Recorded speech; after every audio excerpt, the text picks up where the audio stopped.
Good morning मेरे प्यारे प्यारे बच्चों प्यारे प्यारे बच्चों, आइए आज हम पढ़ते हैं सर्कुलर मोशन। क्या पढ़ते हैं? Circular motion. सर्कुलर मोशन का मतलब होता है जो गोल गोल घूमो।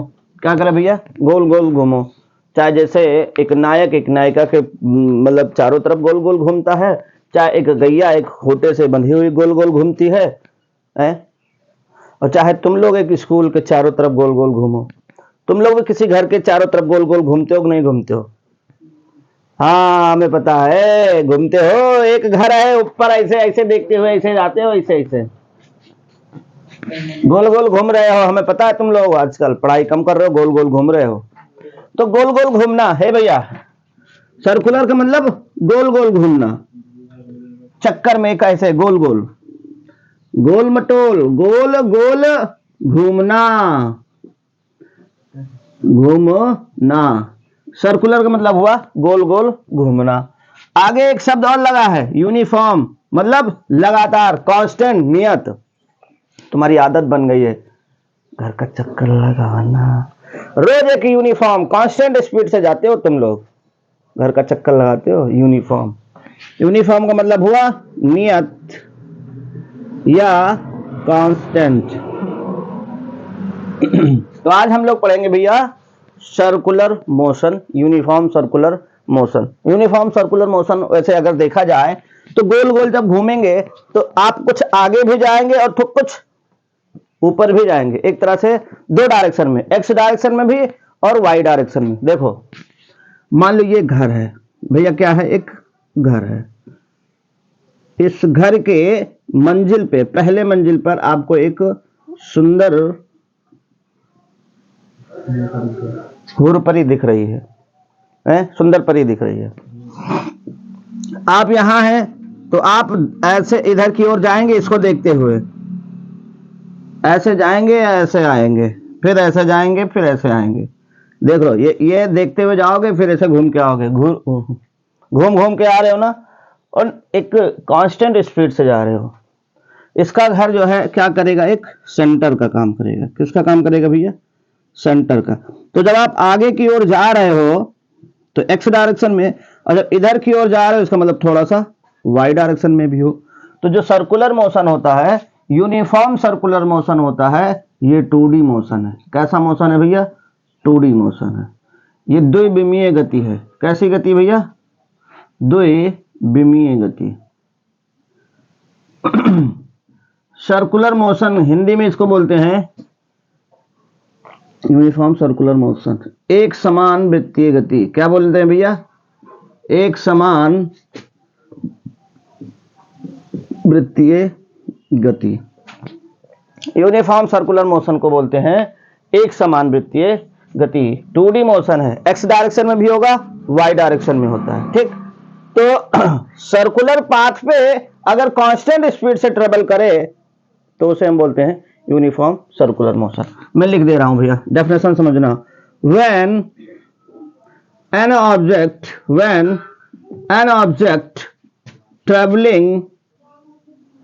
traveling with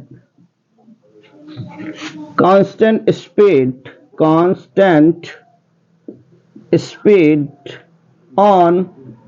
circular path, when an object traveling with constant speed on circular path, किसी सर्कुलर पाथ पे ट्रेवल करेगा और कैसे? कांस्टेंट स्पीड से, called uniform circular motion।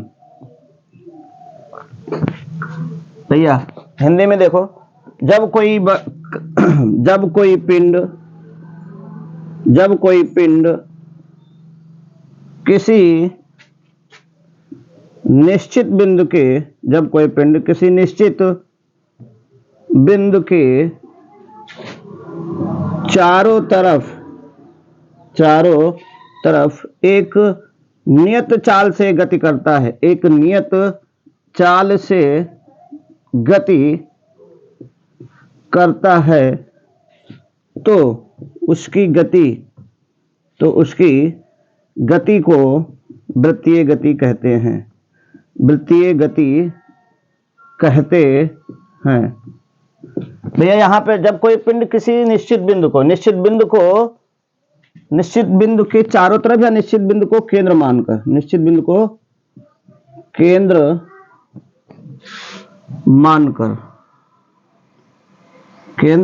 मानकर ऐसे लिख लो, ये भी अच्छी परिभाषा है। जब कोई पिंड किसी निश्चित बिंदु को केंद्र मानकर एक नियत चाल से गति करता है तो उसकी गति को वृत्तीय गति कहते हैं। जब कोई पिंड किसी निश्चित बिंदु को केंद्र मानकर एक नियत चाल से वृत्तीय पथ पर गति करता है, ऐसे लिखो, ज्यादा अच्छा बनेगा भैया। वृत्तीय पथ पर गति करता है तो उसकी गति को वृत्तीय गति कहते हैं। इसमें कोई डाउट तो नहीं? गोल गोल चक्कर गोल गोल चक्कर काटना क्या है? सर्कुलर मोशन है, नियत से, कांस्टेंट स्पीड से। ओके, नोट करो।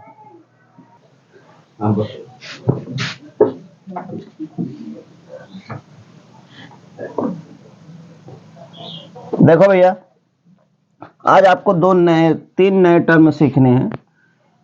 एक होता है ए भैया, अगर हम सीधा सीधा जा रहे हैं तो क्या होता है? डिस्प्लेसमेंट, उसे आप लीनियर डिस्प्लेसमेंट बोल दो। और अगर आप गोल गोल घूम रहे हो तो वहां कुछ एंगल बनेगा ना, तो उसे एंगुलर डिस्प्लेसमेंट बोल दो। अगर आप सीधा सीधा जा रहे हो तो लीनियर वेलोसिटी है, अगर आप गोल गोल घूम रहे हो तो कुछ एंगल बनेगा, उसे एंगुलर वेलोसिटी बोल दो। देखो जैसे ये एक सर्कुलर पाथ है, क्या भैया? एक सर्कुलर पाथ है। ये मान लो सेंटर है और ये अपनी रेडियस r। यहां पर मान लो P पॉइंट था, P पॉइंट से चलते चलते हम ऐसे सीधे जा रहे हैं। ये देखो मेरी क्या है? ये लीनियर वेलोसिटी है ना भैया, ये सीधा रेखा में गई है ना, सीधा रेखा में गई है कि नहीं गई है? तो ये लीनियर वेलोसिटी, लीनियर डिस्प्लेसमेंट, मान लो यहां से यहां तक आया P1 तक, तो ये अपनी जो है इसे हमने बोल दिया s। डिस्प्लेसमेंट को s से तो रिप्रेजेंट करते थे। ये क्या है? ये डिस्प्लेसमेंट है, डिस्प्लेसमेंट। अरे P से P1 गया, विस्थापित हुआ ना भैया, इसे विस्थापन बोल सकते हैं, नहीं बोल सकते यार। लेकिन P को इस बिंदु से मिलाया और P1 को अगर मैं इस बिंदु से मिलाता हूं तो देखो ये कोण में भी तो गया है। किसमें गया? कोण में भी तो गया है, कोण में गया ना भैया। तो देखो ये जो सीधा जा रहा है तो इसे लीनियर डिस्प्लेसमेंट क्या बोलते हैं भैया? Linear displacement. ये एंगल में गया है तो इस एंगल को क्या बोलते हैं? Angular displacement. भैया पहले यहां था ना, अब यहां से यहां आ गया ना, कुछ तो डिस्प्लेस हुआ ना। तो ये क्या है? थीटा। थीटा ये एंगल है, एंगल को थीटा अल्फा बीटा गामा से तो रिप्रेजेंट करते हैं, इसलिए थीटा। और इसे क्या बोलते हैं? Angular displacement. क्या बोलेंगे? Angular displacement. तो आपकी हेडिंग पड़ेगी अब कोणीय विस्थापन। क्या पड़ेगी भैया? कोणीय विस्थापन, जिसे हम हिंदी में बोलते हैं एंगुलर डिस्प्लेसमेंट। क्या बोलेंगे भैया? Angular displacement. तो एंगल जो बनता है, इस एंगल को हम 2 चीजों में नाप सकते हैं। जो थीटा है, ये दिख रहा हो ना भाई, जो थीटा है उस थीटा को हम 2 चीजों में नापते हैं। एक तो किस में नापेंगे? डिग्री में नापते हैं। किस में नापते हैं भैया? डिग्री में। और दूसरा रेडियन में नापते हैं। एसआई यूनिट है, कौन सी यूनिट है? SI unit. किस में नापते हैं भैया? रेडियन में। और रेडियन का मतलब क्या होता है? ऊपर हम लोग हल्का सा सी लिख देते हैं, यही तो होता है। तो डिस्प्लेसमेंट की डेफिनेशन क्या होती है? Minimum distance between final and initial position है। तो इसमें क्या होगा? Minimum distance between final and initial position, यही तो होता है डिस्प्लेसमेंट की। तो इस डिस्प्लेसमेंट के लिए देखो भैया, अगर ये डिस्प्लेसमेंट चलते चलते चलते चलते चलते एक चक्कर पूरा कर ले, क्या कर ले? चलते चलते चलते चलते एक चक्कर पूरा कर ले। तो रेडियन की बात कर रहा हूं, रेडियन में एक चक्कर पूरा करता तो कितना होता? 2 पाई, ये तो होता। तो जो एंगुलर डिस्प्लेसमेंट है वो किसके बराबर होता है? 2 पाई आर के। यही तो होगा भैया, बात समझना गौर से। अगर हम इस थीटा को पूरा घुमाएं तो कितना होगा? 2 पाई। अगर मैं इसको पूरा घूमूं तो इसका परिधि, इसका पेरीमीटर है, तो लिया जाता है कि कितना घूमा मैंने, 2 पाई आर होगा कि नहीं होगा? है? तो अगर 2 पाई से मैं 2 पाई को मार दूं, 2 पाई से 2 पाई को मार दूं, तो इधर क्या है? 1 रेडियन। ऊपर सी का मतलब क्या होता है? 1 रेडियन। 1 रेडियन बराबर कितना होता है? आर। अगर मैं 2 रेडियन बराबर कहूं तो कितना होगा? 2 आर। 3 रेडियन बराबर कहूंगा तो कितना होगा? 3 आर। 4 रेडियन बराबर कितना होगा? 4 आर। वैसे मैं कितना घुमा रहा हूं उसे? Theta radian. तो थीटा रेडियन बराबर क्या होगा? Theta are. थीटा रेडियन बराबर क्या होगा? Theta R. अब देखो ये जो इधर ये वाली चीज थी, ये क्या थी? ये लीनियर, ये क्या है भैया? लीनियर डिस्प्लेसमेंट है। ये क्या था? Linear displacement. ये रेखीय विस्थापन है। और ये कैसा है? ये एंगुलर है। कैसा है? एंगुलर डिस्प्लेसमेंट, कोणीय विस्थापन। कोणीय विस्थापन लीनियर विस्थापन में देखो, थीटा सी बराबर किसके है? Theta R. और हमने माना कितना था लीनियर डिस्प्लेसमेंट को? एस। तो इतने की वैल्यू किसके बराबर होगी? तो थीटा आर ये बराबर किसके होगा? एस के। है? ये बात समझ में आई कि नहीं आई? ये बात सबको समझ में आई कि नहीं आई? ये रेखीय विस्थापन है थीटा, कोणीय विस्थापन है आर, त्रिज्या है। अगर आपसे कोई कहे कि रेखीय विस्थापन और कोणीय विस्थापन में संबंध लिखो, तो कहोगे रेखीय विस्थापन बराबर थीटा इंटू आर। सिंपली यार इसे अगर समझना है तो सुनो, आर्क बराबर वो कोण बराबर एंगल बराबर क्या पढ़ते थे? एंगल बराबर आर्क बाई रेडियस पढ़ते थे कि नहीं पढ़ते थे यार? कोण बराबर चाप बटे त्रिज्या पढ़ा है कि नहीं पढ़ा है कभी? तो कोण कितना है? थीटा। चाप, ये चाप है तो है एस। त्रिज्या कितना है? आर। तो यहां से एस बराबर क्या होगा? Theta R. चाहे ऐसे बना दो चाहे ऐसे बना दो, ये थोड़ा सा तुम्हारे फिजिक्स के लॉजिक के हिसाब से, ये तो मैथ्स के हिसाब से है कि हम एंगल बराबर पढ़ते थे आर्क बाई रेडियस। बात क्लियर है कि नहीं क्लियर है? तो जो ये कभी कभी क्या होता है, कभी कभी एंगल 360 डिग्री दे देगा, यहां रेडियन नहीं देगा। तो 360 बराबर कितना होता है? 2 पाई होता है। यहां से हम 1 डिग्री को अगर कन्वर्ट करेंगे तो क्या होगा? 2 पाई बाई 360। तो 1 डिग्री बराबर पाई बाई 180। अब जितने भी डिग्री का मान पूछो यहां से बता दिया जाएगा। तो कभी कभी डिग्री होता है, उसे रेडियन में कन्वर्ट करके फिर विस्थापन या डिस्प्लेसमेंट निकालना। मेरी इतनी बात सबको समझ में आई? एंगुलर डिस्प्लेसमेंट कितना आया? Theta equal to S R आया। आया कि नहीं आया? नहीं, गलत लिख दिया यार। यस बराबर थीटा आर आया।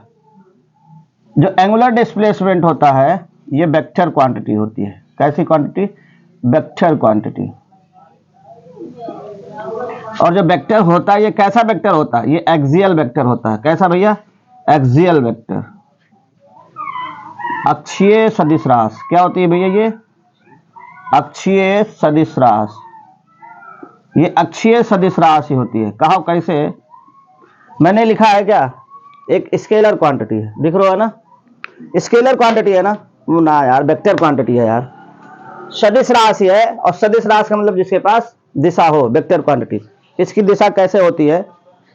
अब आज से आप अपना दाहिना हाथ का काम करना शुरू कर दो। आज अपना दाहिना हाथ उठाओ और उसे माथे से लगाओ कि आज से तेरा काम शुरू।